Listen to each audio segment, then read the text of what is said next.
Team Canada just released their roster for the 2022 Hlinka Gretzky Cup, and it is stacked with WHL players. Of the 23 roster spots, 12 are held by WHL guys, and that doesn't even include Connor Bedard, who will not be participating in the event, but is pretty clearly the best player available in the 2023 NHL draft. If you are a fan of the WHL, you won't want to miss this year's Hlinka Gretzky Cup. That being said, let's get into some of these players. First, we have Brayden Jagger, Moose Jaw Warriors centerman. Last season with Moose Jaw, Jagger had 34 goals and 59 points in 63 games. He reminds me a bit of his teammate, 2022 35th overall pick Jagger Fergus. Jagger certainly doesn't have the shot Fergus does, but it is still very strong. His playmaking ability could use some work, although he did show great chemistry with Fergus last season. Assuming those two play together again, I wouldn't be surprised to see Jager's playmaking take a step forward this season.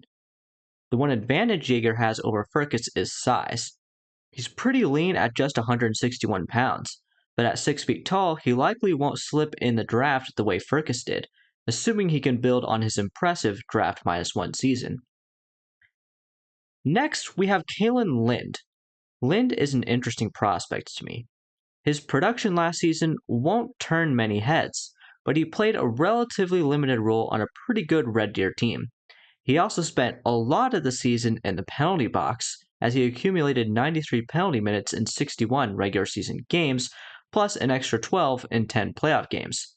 He isn't afraid to throw his body around, nor is he afraid to drop the gloves. I suppose one could describe him as a bit of an old school style power forward.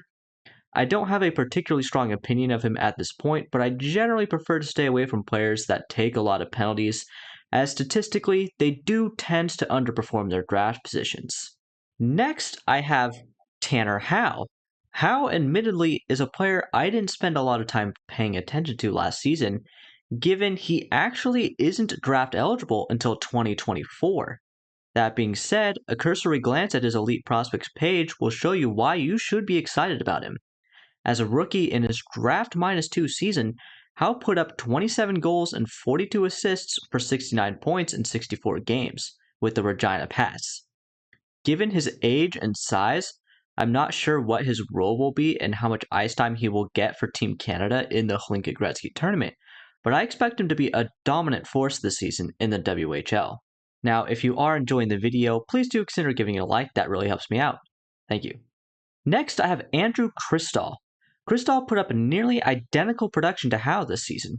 In 61 games with Kelowna, he scored 28 goals and 41 assists for 69 points.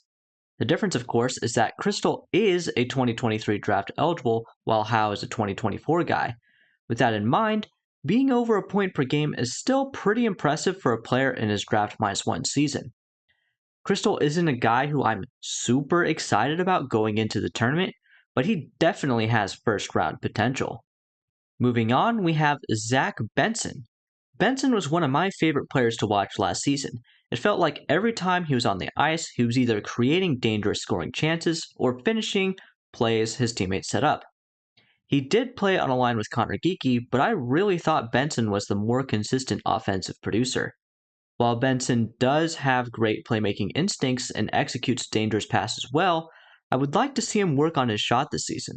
As it stands, his shot is dangerous enough, but at times he can be a bit too selfless, i.e., he passes when the more dangerous play would have been to shoot. Look for him to be a consistent setup man with the potential to score a few goals at the tournament and beyond this season. Next, I have Riley Heidt. Heidt is a pretty similar player to Zach Benson in my eyes. He's another guy who generally looks to pass first, and although I don't think his shot is quite as good as Benson's, he has similar issues in regards to actually using it. While Benson had the luxury of playing on the wagon that was the 21-22 Winnipeg Ice, Heidt had to play on the pretty miserable Prince George Cougars, which does put his production into a little perspective. While I stand by the fact that Benson really impressed me more than Connor Geeky, Heidt's season was just as, if not more impressive given the quality of teammates he had to play with. Next, I have Sage Weinstein. Weinstein had a rather unremarkable draft -1 season, putting up just 14 points in 59 games with Spokane. However, with Graham Sword and Reagan Wiles leaving the team next year, he should have an opportunity to play an elevated role. He should be running Spokane's top power play unit next year, so he could take a big step in terms of his offensive production. He already has decent size, so if all goes well, he should hear his name called at the 2023 draft. I'm not totally sold on his upside at this point, so I would not be surprised if he was a day 2 pick, but that is all subject to change. He's a bit more of a project than a lot of other guys in this video, which really tells you how good Team Canada should be at this tournament. Next, I have Tanner Mullen Dyke. Mullen Dyke only scored 18 points in 55 games last season, but don't let that fool you. He is an offensive defenseman. He will have to earn his time on the top power play unit next season, though, as teammate Charlie Wright could take the reins as an overager. Assuming he lands the job, though, he could be in line for a pretty serious breakout season. Next, I have Caden Price. Price is arguably one of the most underrated 2023 draft eligibles at this point in time. His draft -1 season didn't blow anyone's socks off in terms of raw production, with just 21 points in 47 games as a defenseman for the Kelowna Rockets. That being said, Price already plays a pretty mature two-way game. While he still has something to prove on offense, he showed flashes of creativity and a relatively limited role that I think projects pretty well. He's also one of the youngest 2023 draft eligible players, as he doesn't turn 17 until August.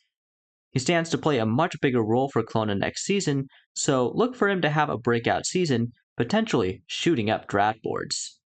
Finally, we have Team Canada's goalies, all three of which come from the WHL in Jackson Unger, Scott Ratzlaff, and Carson Bjarnison. Unger, in 18 games last season, went 8-7 with an .891 save percentage with Moose Jaw, primarily serving as their backup. Ratzlaff went 17-2-1 in 22 games with Seattle, serving as their backup, and put up a .904 save percentage. Bjarnison, also serving as a backup for the Brandon Wheat Kings, went 8-10-1 in 23 games with an .882 save percentage. Generally speaking, I don't really look at goalies too much, so I don't really know how to judge any of these goaltenders, especially considering they all played limited roles last season. However, we should get a decent idea of which of these goalies might be worth watching, given which of them will earn the starting role in the Hlinka Gretzky tournament. Which of these players are you most excited for? Let me know in the comments below. Thanks for watching, and as always, have a nice day.